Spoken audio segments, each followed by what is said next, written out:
my name is Megan. Today we got some bar basics for you, and we are making in the spirit of St. Patty's Day, which is today.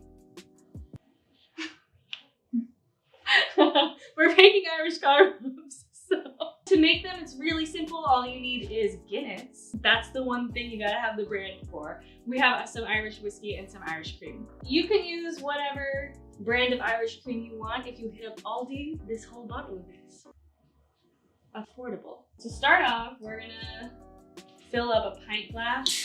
You're gonna fill up your pint glass to about halfway with your Guinness. And then I'm not gonna do super exact measurements on this, but you're gonna use a shot glass. Use a glass shot glass because you need to drop this in there. And if you use plastic, it's gonna float.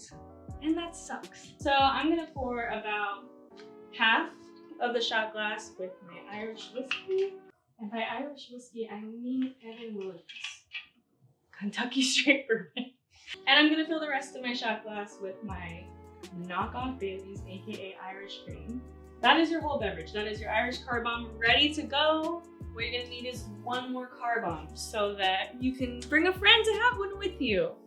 It's not as exciting when you do it by yourself. When you're doing an Irish car bomb, you've gotta drink it fast or else this is gonna curdle and get lumpy and weird, and that's no fun for anyone. Like tap flop? Yeah. Oh.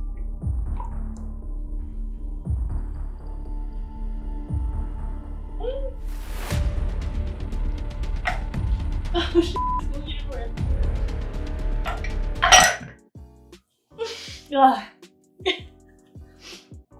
That was great. Uh-huh. Okay, thanks for having me on the show. Yeah, Appreciate it. Happy St. Patty's Day. Thank you.